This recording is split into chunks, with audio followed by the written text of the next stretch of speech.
रायगड जिल्हा परिषदेतील रायगड जिल्हा महिला बाल कल्याण विभागात मोठा भ्रष्टाचार झाल्याची माहिती बाल कल्याण समिती सभापती रसिका केणी यांनी नुकतीच पत्रकार परिषदेत दिली। खाऊ वाटप, विविध साहित्य वितरण, वीज जोडणी व इतर योजनांमध्ये कोट्यावधींचा गैरव्यवहार झाल्याचा संशय त्यांनी व्यक्त केला व दोषींवर कारवाईची मागणी केली। मी सौ रसिका केणी, महिला बाल कल्याण सभापती। आजची ही पत्रकार परिषद मी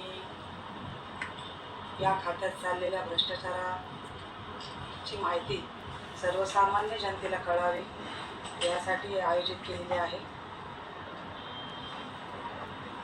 ही पत्रकार परिषद यासाठी आयोजित केलेली आहे की जेव्हा मी या पदाचा पदाभार हातात घेतला त्याच्यानंतर त्याच्या आधी 4 वर्ष प्रशासकीय कालावधीत हा कारभार चालवला जात होता महिला बाल कल्याणचा। त्याच्यामध्ये पाठी वळून बघितला असता त्याच्यामध्ये खूप सारा भ्रष्टाचार माझ्या निदर्शनास आला।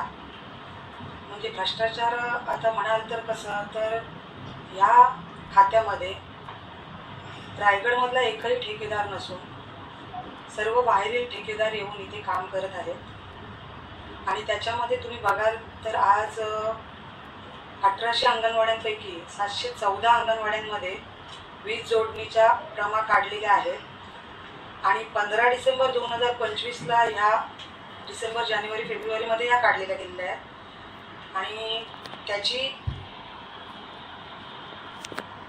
प्रमा काढून सुद्धा त्याच्यावर अजून काही कारवाई किंवा कुठल्या प्रकारचे काम त्याच्यामध्ये झालेलं नाही आहे।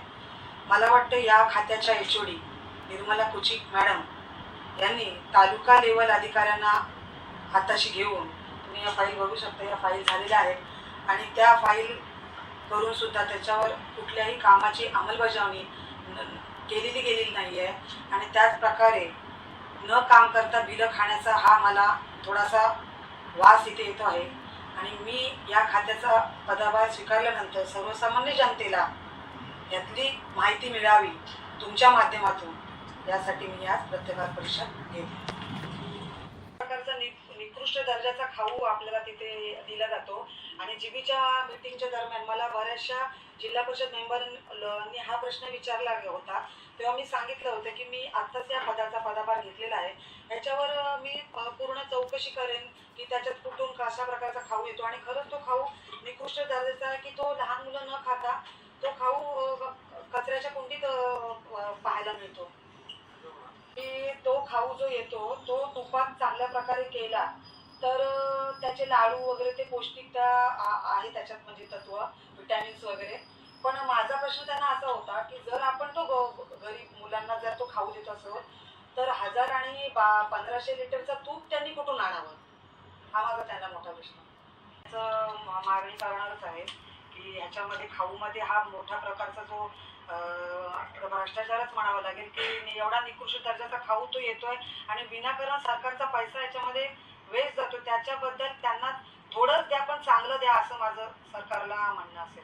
बोलले आहे की त्यांनी सांगितले की पत्रकारांद्वारेच ही माहिती सगळ्यांना कळू देतो। अशाच नवनवीन बातम्या व व्हिडिओ पाहण्यासाठी आमच्या दीप दर्पण चॅनलला लाईक आणि सबस्क्राईब करा। धन्यवाद।